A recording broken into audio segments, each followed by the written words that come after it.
அனைவருக்கும் வணக்கம். இன்றைய தகவல், வாங்க வீடியோக்குள்ளே போகலாம். வீடியோவை முழுசாக பாருங்கள். நீங்கள் ஒரு மிஸ்டு கால் கொடுத்த போதும் பணம் உங்கள் கைக்கே வந்து சேரும். இந்த திட்டம் பற்றி உங்களுக்கு தெரியுமா? வாங்க வீடியோவை பார்ப்போம். தற்போதைய காலகட்டத்தில் பணம் இல்லாமல் எந்த ஒரு செயலையும் மேற்கொள்ள முடிவது இல்லை. அதேபோல் சொந்தமாக தொழில் தொடங்க வேண்டும் என்றாலும் லட்சக்கணக்கில் பணம் தேவைப்படுகிறது.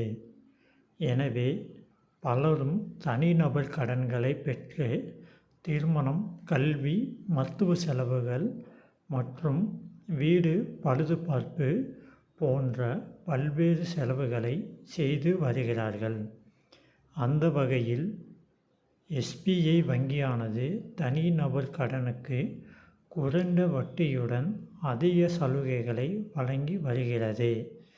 மேலும் இந்த தனிநபர் கடன் பெறும் செயல்முறைகளை மேலும் எளிமையாக்கி உள்ளது. இந்த தனிநபர் கடனை எப்படி பெறுவது, எப்படி விண்ணப்பிப்பது, அதன் செயல்முறை என்ன என அனைத்து கேள்விகளுக்கும் பதிலளிக்கும் வகையில் கீழே விரிவாக தொகுத்து வழங்கி உள்ளோம். அதாவது எஸ்பிஐ வங்கியில் நீங்கள் தனிநபர் கடன் பெற வேண்டுமென்றால் ஒரே ஒரு மிஸ்டு கால் கொடுத்தால் மட்டும் போதும். வங்கி பிரதிநிதிகள் உங்களை தொடர்பு கொண்டு தனிநபர் கடன் குறித்து அனைத்து விவரங்களையும் விரிவாக கூறுவார்கள்.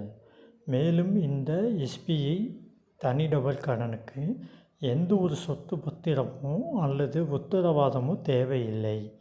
தனிநபர் கடன் வாங்குவோருக்கு ஆண்டுக்கு 10.50% வட்டி விதிக்கிறது. அவர்கள் திருப்பி செலுத்துவதற்கு 1 முதல் 6 ஆண்டுகள் வரை கால அவகாசம் வழங்கப்படுகிறது. மேலும் இதில் பல வகையான தனிநபர் கடன்கள் வழங்கப்படுகிறது. அதாவது ஓய்வூதியம் பெறுவோருக்கு தனிநபர் கடன், சம்பளதாரர்கள், சுய தொழில் செய்பவர்கள் என ஒவ்வொருவருக்கும் தனிநபர் கடன்கள் உள்ளன. விண்ணப்பதாரர்கள் 21 முதல் 58 வயதிற்குள் இருக்க வேண்டும். மாத ஊதியம் பெறும் நபராக இருந்தால் குறைந்தபட்சம் 2 ஆண்டுகள் பணியில் இருந்திருக்க வேண்டும். மேலும் மாத சம்பளம் குறைந்தபட்சம் ரூபாய் 15,000 இருக்க வேண்டும். அதேபோல் ஓய்வூதியம் பெறும் நபராக இருந்தால் குறைந்தபட்சம் ரூபாய் 12,000 இருக்க வேண்டும். உங்கள் கிரெடிட் ஸ்கோர் அதிகமாக இருக்க வேண்டும். 4. எஸ்பிஐ அதிகாரப்பூர்வ இணையதளத்திலோ அல்லது உங்கள் அருகில் உள்ள கிளைக்கு சென்றோ தனிநபர் கடனுக்கு விண்ணப்பிக்க வேண்டும்.